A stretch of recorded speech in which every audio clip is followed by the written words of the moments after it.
Oke. Assalamualaikum warahmatullahi wabarakatuh. Waalaikumsalam warahmatullahi Bismillah. Bismillah, alhamdulillah. Assalatu wassalamu ala rasulillah wa ala alihi wa ashabihi wa mawala.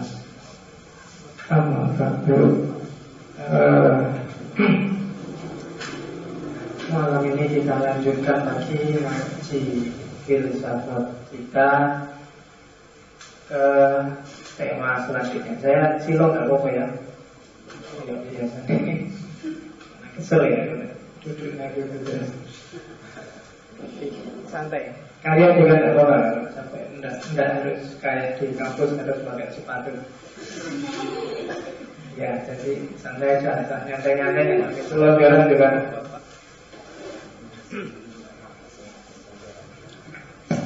Oke, epistemologi sosial.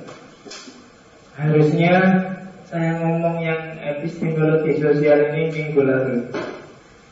Cuma agak loncat dikit, meskipun kawan saya itu salah satu bagian dari epistemologi sosial. Hanya kemarin saya salah bawa air, cuma agak bilang-bilang. Ya kalau bilang-bilang kan tidak seru ngomongin dari bawah, kemarin salah bawa air. Jadi ini nanti terakhir ketemunya common sense lagi. Salah satu jenisnya epistemologi sosial ini kan nanti common sense. Cuma sekarang tak hapus yang epistemologi sosial, sudah selesai minggu lalu. Jadi model kelima dari epistemologi sosial itu common sense. Dan teman-teman sudah dapat itu di pertemuan minggu lalu. Jadi tidak apa-apa, wis pinter kalau yang common sense. Sekarang kita mulai lagi pelan-pelan dengan epistemologi sosial. Bismillah. Oke. Jadi ini mulai definisinya. Jadi epistemologi sosial itu, kalau kemarin dari pertemuan awal sampai kesekian itu kita ngomong epistemologi, kita ngomong pengetahuan, itu kan pengetahuan yang sifatnya individual. Kita tahu atau tidak tahu apakah pengetahuan kita benar atau salah, itu kan urusannya sendiri-sendiri. Kamu ngecek sendiri, kamu belajar sendiri, kamu menguji sendiri pengetahuanmu. Maka belakangan muncul isu baru namanya epistemologi sosial. Ini saya sebut baru karena masih banyak orang yang menyebut bahwa epistemologi sosial itu satu bidang kajian. Apakah bareng-bareng itu bisa disebut satu jenis pengetahuan? Bukankah yang namanya mikir itulah mesti sendiri-sendiri? Ada nggak sih mikir itu bareng-bareng? Mikir bareng-bareng itu kan mikir sendiri-sendiri, cuma waktu dan tempatnya jadi satu kan, cuma itu aja. Mari kita berpikir bareng-bareng. Tidak bisa mikir bareng-bareng. Kalau ada USB konektornya asal tak kan tidak ada. Mikirnya mesti dewe-dewe. Saya mikirnya gini, situ mikirnya gini, situ mikirnya gini, terus disimpulkan jadi satu. Maka ada yang bermawan ada epistemologi sosial itu ya sebenarnya bukan bidang kajian tersendiri, tapi kan itu bidang kajian selanjutnya. Mungkin itu masuk sosiologi, bukan masuk epistemologi. Tapi ada yang bilang enggak, itu masuk bidang tersendiri. Karena apalagi orang-orang pasca modern punya kesadaran bahwa ternyata dunia humaniora, dunia manusia itu sangat dinamis dan intervensi dunia sosial terhadap dunia individual itu luar biasa. Yang ada di kepalamu hari ini itu mungkin 80% itu sebenarnya hasil dari kamu berinteraksi dengan orang lain. Kamu hidup sejak kecil sampai besar. Kamu kecil kan ilmunya mesti dari ibu, dari bapak. Dikasih tahu ini namanya apa, itu namanya apa. Disuruh sholat, disuruh puasa, disuruh belajar, disuruh dari orang lain. Sampai hari ini, sampai detik-detik terakhir. Kalau di prosentase mungkin pengetahuan yang didapat di buku atau yang kalian belajar sendiri, merenung sendiri itu paling sekitar 20-an%. Yang lain dapat dari luar. Kuliah sekalipun kan dapatnya dari gurunya, dari dosennya, dari ustadznya, kan selalu begitu. Ayo, berapa persen yang kuliah kalian mau coba buku dulu? Tidak ada. Gurunya teriak-teriak tiap hari, dosennya tiap hari marah-marah. Bacalah buku, itu ya lagi bocor. Kalian capek-capek beli buku mahal-mahal, paling wah buku ini bagus, paling dibaca dapat 1, 2, 3 halaman, ngantuk terus ditaruh, besok tak disentuh lagi. Kan banyak yang kayak gitu, kemana buku filsafat, apalagi dibaca malam-malam. Halaman itu kan dapat 2 halaman mesti ngantuk. Oke, maka penting dibahas bagaimana konteks sosial dari sebuah pengetahuan. Karena dalam proses maupun dalam isinya pengetahuan, dunia sosial itu sangat berpengaruh. Kamu hari ini jadi seperti ini dengan gaya berpikir seperti itu pasti lingkungan sekitar yang menentukan, bukan kamu sendiri. Meskipun kamu merasa saya milik sendiri Pak, saya nggak yakin. Pasti ada sekelilingmu yang menentukan cara berpikirmu hari ini.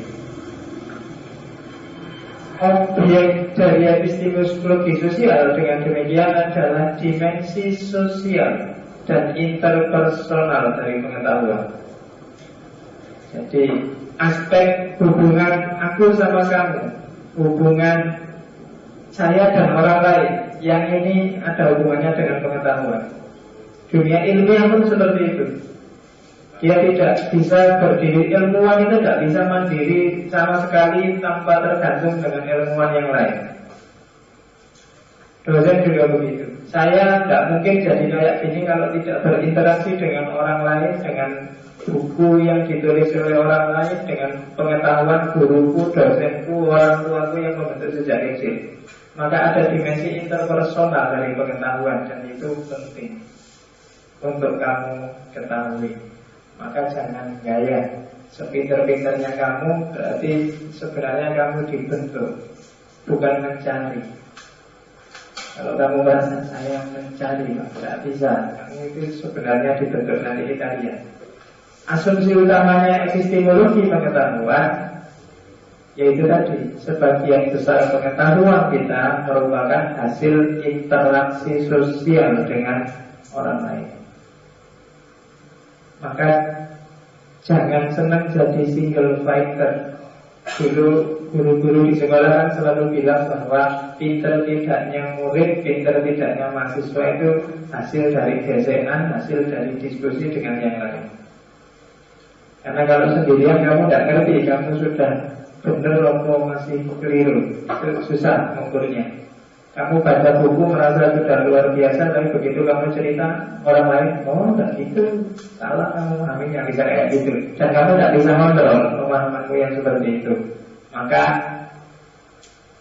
hati-hati dengan dimensi sosial dari epistemologi. Kalau zaman dulu ini tidak terlalu disadari, seolah-olah ilmu itu milik per individu. Ghazali ya Ghazali. Kamu tidak pernah melihat bahwa Ghazali tidak akan jadi seorang Ghazali kalau dia tidak interaksi dengan orang lain, kalau dia tidak ketemu dengan ilmuwan lain. Tidak akan lahir Nahdlatul Falasifah kalau dia tidak belajar, tidak ketemu dengan para filosof. Itu epistemologi sosial. Model pertama dari epistemologi sosial itu namanya revisionisme. Nah, ini ya revisi. Maksudnya revisionisme itu revisi terhadap epistemologi lama. Orang-orang revisionis biasanya menyebut epistemologi tradisional, klasik. Katanya orang revisionis, epistemologi tradisional itu punya beberapa asumsi yang perlu dipertanyakan. Karena yang pertama, dia menganggap epistemologi itu urusan masing-masing orang. Jadi yang kayak saya bilang tadi, benar salah itu urusan masing-masing kepala. Pas dan tidak pas itu urusan suka-suka masing-masing orang. Parameternya lepas dari interaksi antar manusia. Pokoknya ya urusan, kalau kamu ingin tahu yang benar, carilah, kejarlah sendiri. Kemudian yang kedua, menganggap epistemologi, menganggap pengetahuan itu adalah urusan mencari mana yang benar, mana yang salah saja, bukan prosesnya. Kalau kalian jeli, kemarin kita belajar pertemuan awal sampai terakhir tentang mana benar apa, tentang pengetahuan di epistemologi itu kan yang dicari adalah klaim-klaim mana benar, mana salah. Tidak dibahas untuk sampai ke situ itu gimana proses sehingga sampai jadi empirisisme, atau sampai jadi rasionalisme, atau sampai jadi, kalau nggak ada common sense, jadi common sense, kalau sampai jadi, pokoknya kemarin itu kan nggak dibahas. Kalau kalian ingat yang kemarin itu sebenarnya kalau dalam bahasa filsafat ilmu namanya context of justification.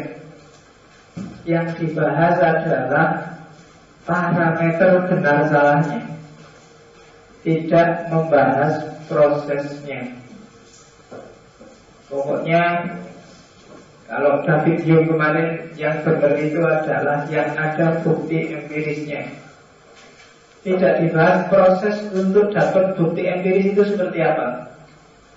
Itu David Hume nggak ngomong itu. Pokoknya kamu punya bukti empiris, selesai. Bukti itu didapat dari mana? Dari orang lain, dari kamu sendiri, atau dari TV, atau peduli amat. Pokoknya ada bukti empirisnya.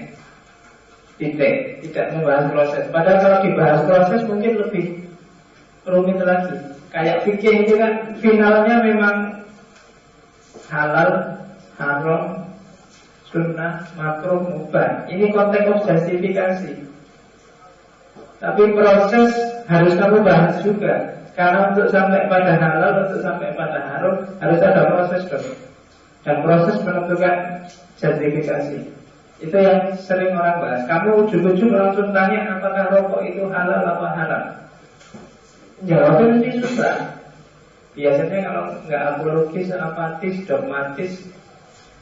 Padahal coba cek, kamu pengen jawaban halal-haram sebelum nyampe situ prosesnya gimana dulu? Mau pakai usul fikih saja, atau ditambah sosiologi, atau ditambah psikologi, atau ditambah, jawabannya bisa beda-beda.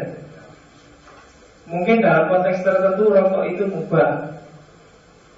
Kalau ada yang bilang saya merokok malah sehat, Pak, nggak merokok malah hidup saya tersiksa dan pening sekali saya kalau nggak rokok, kepala saya malahan. Ada yang gitu. Jadi kalau alasan kesehatan, ya mungkin orang lain nggak sehat, tapi saya justru dengan tidak merokok jadi, mungkin untuk yang level itu mungkin merokok jadinya, yalah untuk kamu mubah-mubah saja. Atau jangan-jangan ada level proses yang dibahas yang sampainya nanti jangan-jangan rokok itu sunnah. Yang bobi caranya rokok jadi sunnah ini. Kalau alasan juga, ya caranya rokok biar jadi sunnah. Jadi tidak ada. Begitu kamu menyinggung proses, maka yang tadi eksak ini halal ini haram bisa cair. Kawin itu halal apa haram? Apa sunnah? Ini biasa tergantung itu. Nah, yang tergantung memang urusan prosesnya. Jadi kan itu konteks of justification. Ketika orang sudah sampai pada aspek justifikasi, mana benar salah di epistemologi klasik, terus biasanya yang prosesnya tidak dibahas lagi. Lawannya konteks of justification itu konteks of discovery. Bahwa nilaimu A itu iya penting, tapi untuk dapat nilai A itu apa yang kamu lakukan itu kelihatannya jauh lebih penting. Itu konteks of discovery. Jadi jalanmu untuk menuju A itu apa?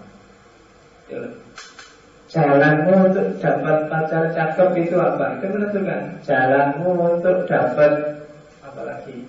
Kaya raya itu apa? jalanmu untuk dapat jadi anak soleh itu apa kan? Macam-macam. Dan itu kadang-kadang mungkin ujungnya bagus tapi awalnya jelek. Ada yang awal prosesnya jelek tapi hasilnya bagus. Maka katanya kelompok revisionisme, epistemologi tradisional yang kehilangan konteks of discovery harus di-counter, harus dilawan, harus direvisi. Kemudian yang ketiga, standar-standar yang kemarin dibikin oleh epistemologi tradisional itu terlalu kaku. Standarnya normatif, universal, objektif. Selalu klaim-klaimnya klaim universal. Pokoknya semua pengetahuan benar kalau ada bukti empirisnya. Kalau nggak ada, salah. Semua pengetahuan asal dia rasional, masuk akal, benar. Kalau nggak ada, salah. Dengan standar-standar kaku. Ada memang pengetahuan yang butuh bukti empiris, tapi ada yang tidak harus empiris kok, pakai rasio aja bisa. Ada yang pakai rasio cukup, ada yang tidak cukup. Dia harus ada bukti rasionalnya, harus fleksibel. Ada yang pakai dalil aja boleh, pas, sudah cukup. Kalau sudah pas nggak usah ditambah-tambah. Tapi ada yang nggak cukup kalau cuma pakai dalil ayat, dia harus ditambahi lagi dengan dalil hadis. Hadis kurang tambahi lagi dengan fakta. Fakta kurang tambahi dengan rasio, kan gitu. Cuma dalam epistemologi yang kemarin kita belajar itu kan seolah-olah ada banyak pikiran dan masing-masing jalan sendiri-sendiri, masing-masing merasa dirinya lah yang paling benar. Nah itu yang dilawan oleh kritisisme. Kemudian yang terakhir, kebenarannya dianggap objektif, jadi dianggap universal. Kayak yang kemarin, kalau ada fakta empirisnya berarti sudah sah, sudah benar. Kalau bisa diverifikasi berarti sudah benar. Padahal realitas tidak sederhana seperti itu. HP ini menyenangkan misalnya, faktanya saya selalu bawa dan saya selalu butuh misalnya. Tapi ya, saya bawa, saya butuh tidak berarti menyenangkan, kadang-kadang mengganggu. Faktanya bahwa kalau apa ya, fakta yang ini secara faktual memang benar begitu, tetapi ya tidak gitu-gitu amat. Kalau orang Jawa bilang ngono ya ngono, kan ya macam-macam lah. Yo, saya sih jelek, tapi yo, ojo ngomong itulah, jangan terang-terangan gitulah. Yo, ngomong nggak cakep apa gimana gitu loh, tapi jangan ngomong kamu kok jelek sekali enggak. Yo, dia lah. Jadi, enggak itu makanya saya sering bilang kalau orang Jawa benar itu tidak cukup, tapi ada benar lah. Konteks ruang dan konteks waktu harus sesuai, harus relevan. Oke. Kayak tadi malam saya ada SMS dari mahasiswi jam 12 malam. Itu kan luar biasa. Bahasanya bahasa gaul lagi, dibuka. Pak, Q kan biasanya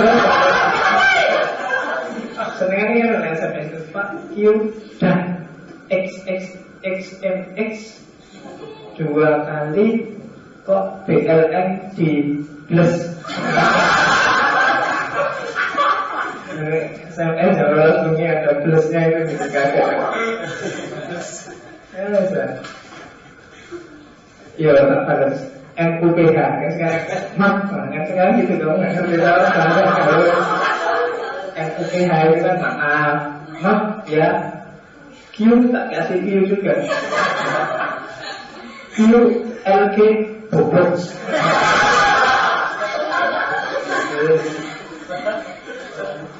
SMS-nya bener dia mau tanya, cuma dia jam berapa bengi waktu dulu.